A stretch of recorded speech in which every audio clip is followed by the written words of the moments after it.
I love a good musical. Maybe it's my passion for theater that draws me to this genre, but I've always been involved in theater. As an actor and director, God, theater is my life. My life is theater every day. But I digress.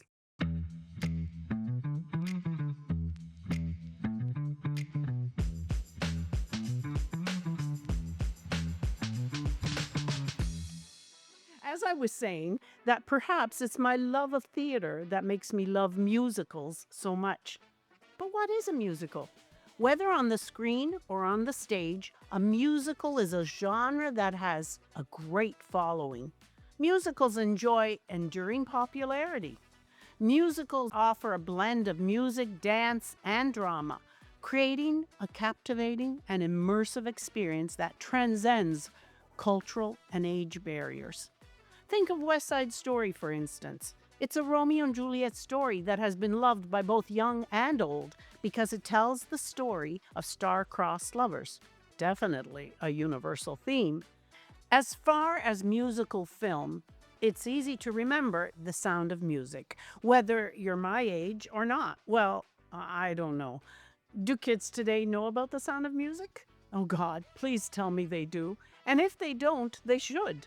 This is a film that sold, according to Google, 283 million admissions worldwide and earned a total worldwide gross of $286 million. I mean, how can one go through life without having known the sound of music? Do you know that people still visit Austria looking for the filming locations of where Maria von Trapp and her children sang and frolicked? So, just what was and remains so appealing about the story of the Von Trapp family? Well, what I just said a moment ago. It is a story that explores the themes of love, loss, hope, and social issues.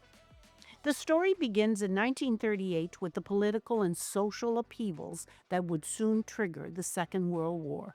Maria and Captain Von Trapp's romantic encounter, happy family times at the Villa Trapp, and the family's joy of making music are all snapshots of an idyll during a difficult period.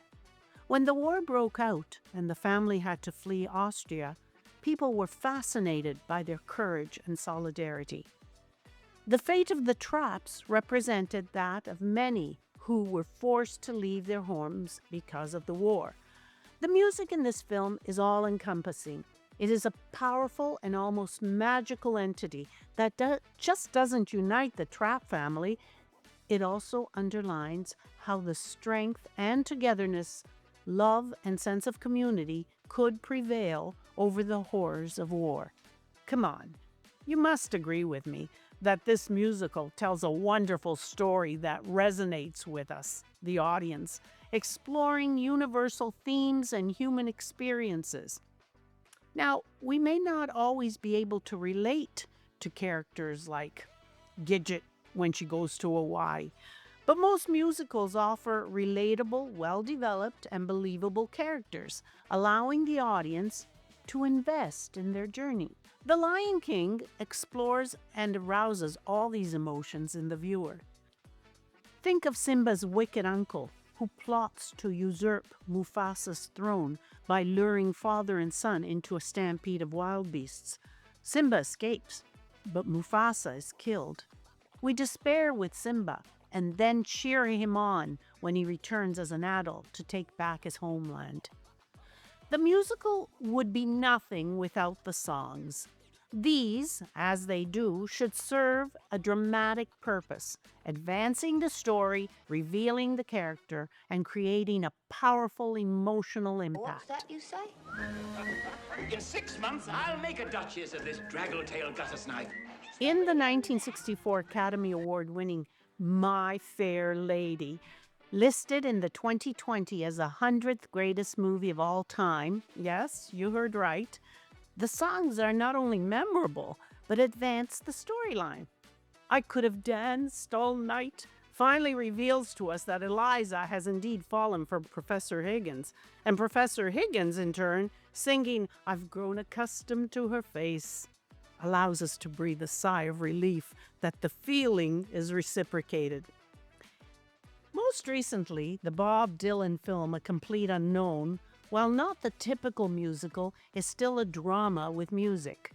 The only way in which this film deviates from the standard American musical format, like The Sound of Music or An American in Paris, is that there's no dancing sequence at any point. The film portrays Bob Dylan through his earliest folk music success, as any good musical does. It tells a compelling story of a musician through his music.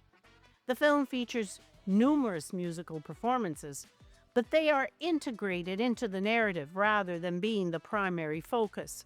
For this reason, perhaps, while being an extremely well-crafted film with a powerful performance by the young Timothée Chalamet, the film Complete Unknown does not exactly fit into the musical genre.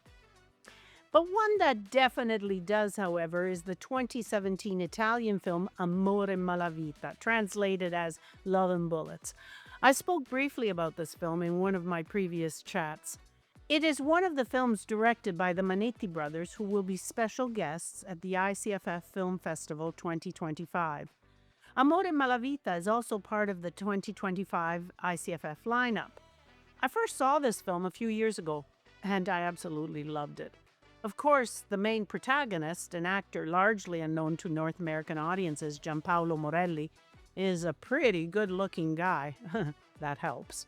If the musical genre, which this film is, exists in Italy, is largely due to the Manetti brothers, who directed it and who also brought to the big screen another musical, Sangue Napoli.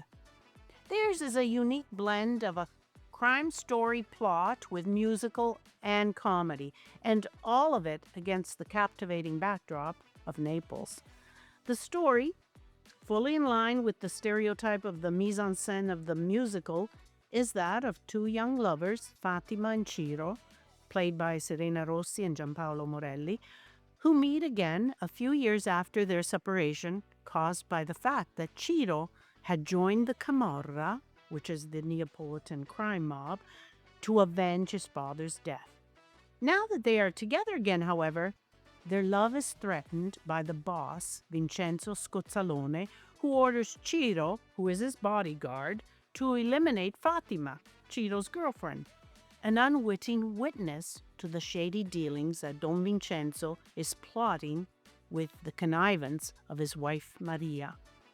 I don't think the Manetti brothers themselves knew how good they would be in creating a musical. Not only do they hold the film together by punctuating it with hilarious comic brushstrokes perfectly integrated into the plot, but at the same time they manage to stay within the genre without losing their way. The musical pieces explore different genres and styles, are functional to the plot, and in fact reach perfection precisely when they replace the action. As any good musical, what's more, the songs reflect not only the moods and feelings of the characters, but also the narrative implications, like the flashback of the love story between the protagonists on the notes of What a Feeling from Flashdance, or the story of Gennaro's murder by Ciro, when Fatima and Gennaro himself duet in a piece which is the highlight of the soundtrack, Bang Bang. Amore e Malavita is a fun hodgepodge of everything. There's a bit of 007, a touch of Back to the Future, and a pinch of Bruce Lee. But above all, there's a new, colorful, intelligent, and fun homage by the Manettis to Naples, to its culture, and also to its guapperia. And what is that? Untranslatable. A hooligan, a Neapolitan thug, a mafioso, I don't know, untranslatable. Most importantly, though, the key element in any musical is that there are a lot of good songs. Ultimately, though, and why I love musicals, a good musical should be enjoyable and entertaining, leaving the audience feeling uplifted and satisfied, which you definitely will be if you catch Amore e Malavita. Ciao, voglio.